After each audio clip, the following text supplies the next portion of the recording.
Bonjour, bienvenue à cette vidéo. Aujourd'hui sur Blender 2.8, nous allons voir une petite animation de base afin de commencer à comprendre comment fonctionne celui-ci.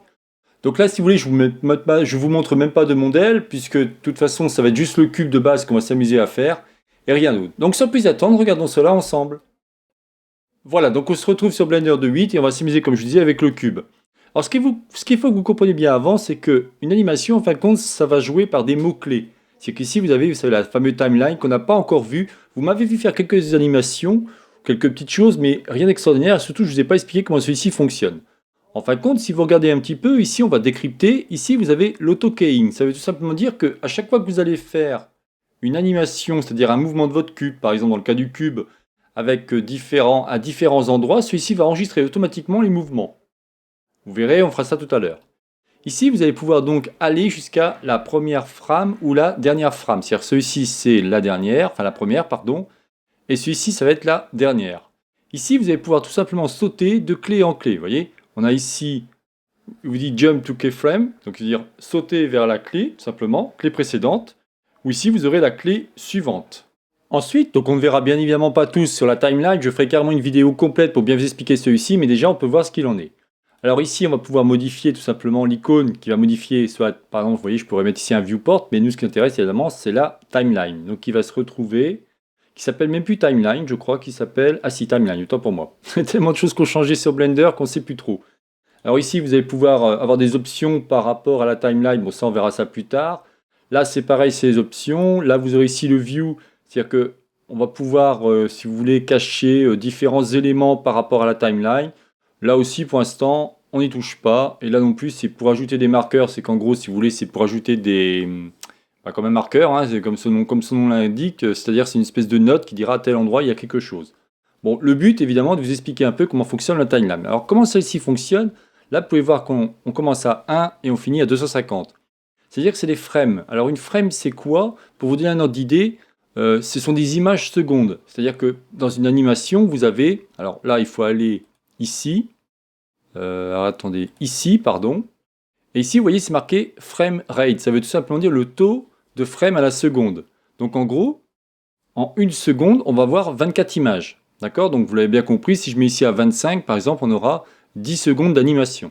Bon, pour l'instant, moi j'ai ça à 24 secondes, c'est pas très grave. Cela dépendra en fin de compte de ce que vous voulez faire. Est-ce que vous voulez faire une animation saccadée? Est-ce que vous voulez faire une animation très fluide parce que vous avez beaucoup de choses?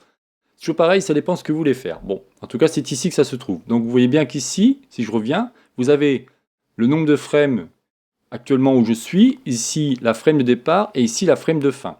Si j'appuie ici, qu'est-ce qui se passe? Rien pour l'instant, ce qui est tout à fait normal puisqu'on n'a rien encore défini. Alors, comme je vous disais, vous avez plusieurs solutions. Pour l'instant, je vais vous montrer la manière basique et après je vous montrerai la manière, on va dire, plutôt automatique.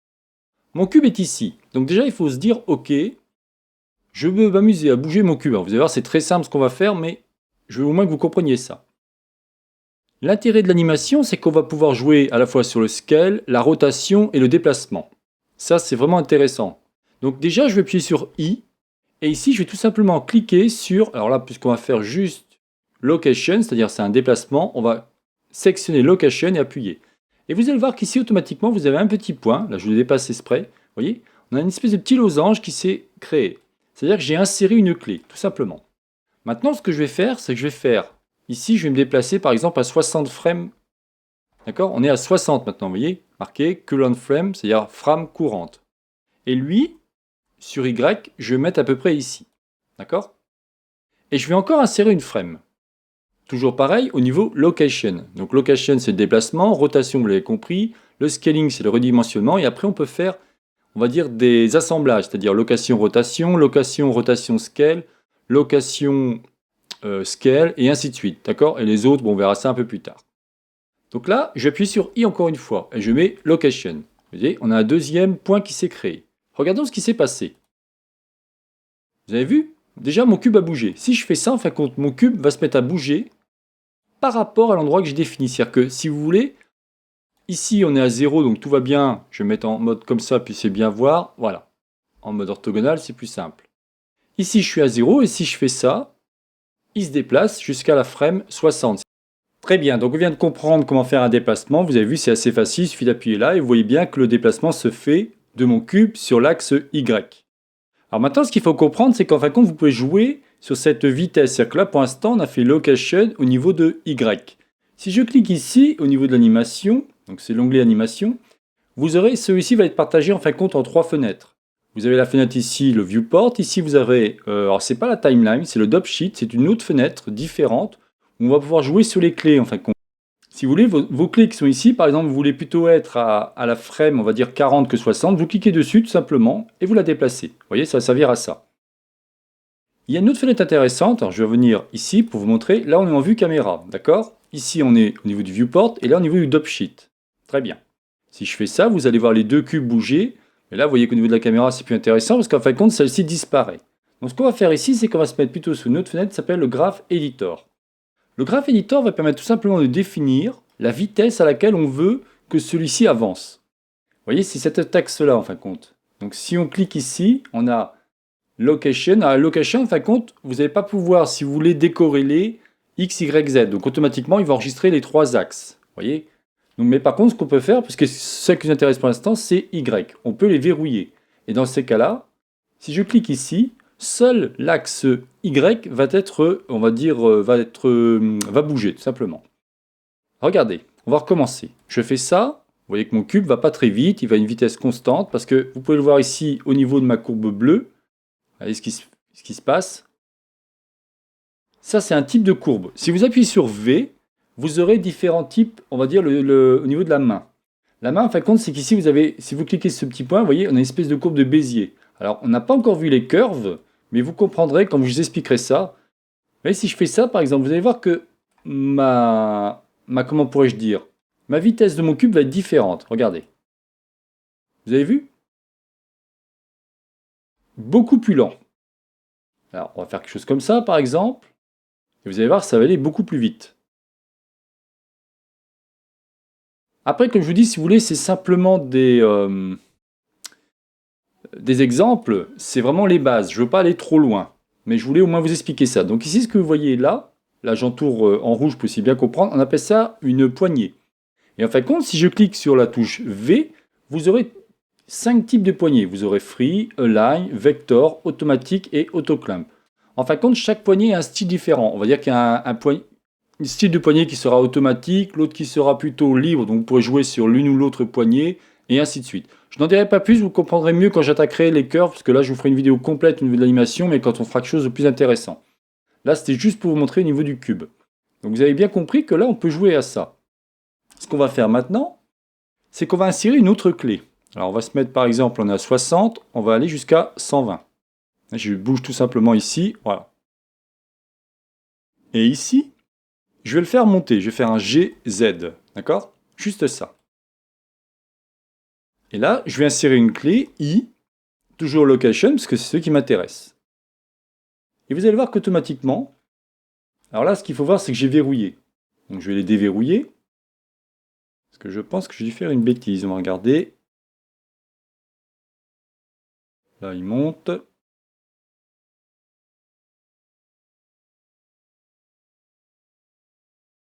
Et oui, vous voyez, ma clé, quand je l'ai insérée, en fin de compte, elle était verrouillée. Donc il ne comprenait pas. Ici, maintenant, si je refais I, donc avant, je vais faire GZ pour remonter. On va le mettre ici à peu près.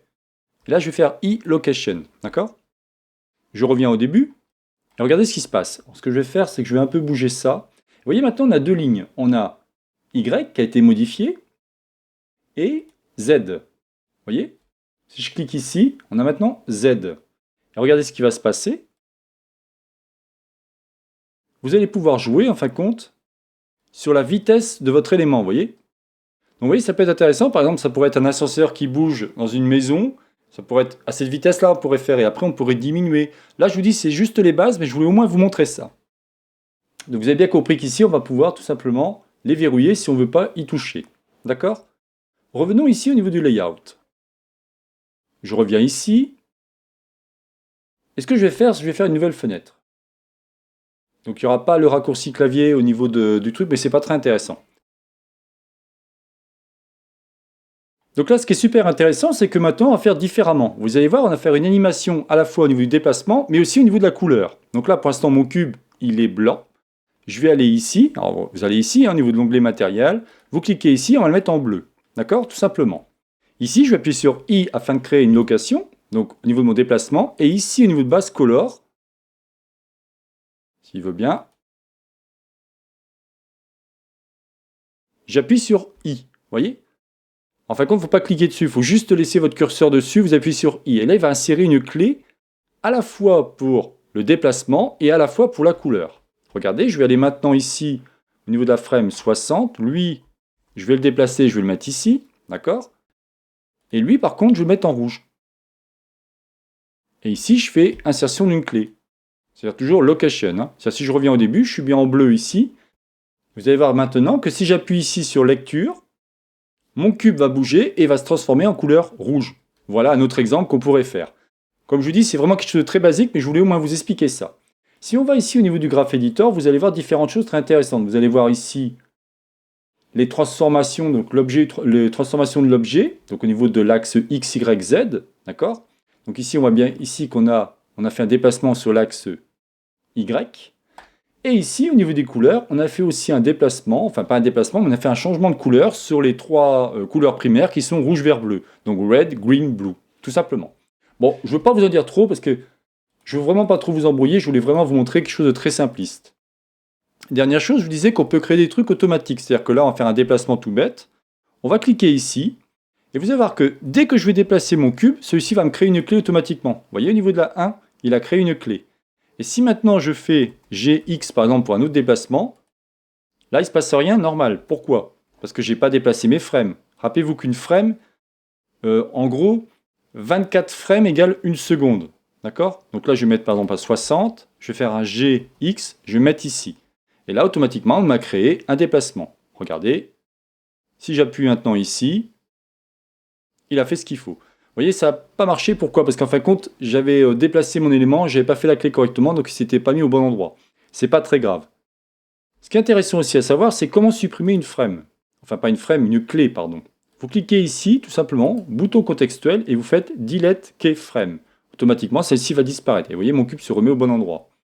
Si je reviens maintenant ici, je clique ici et je fais Delete Keyframe.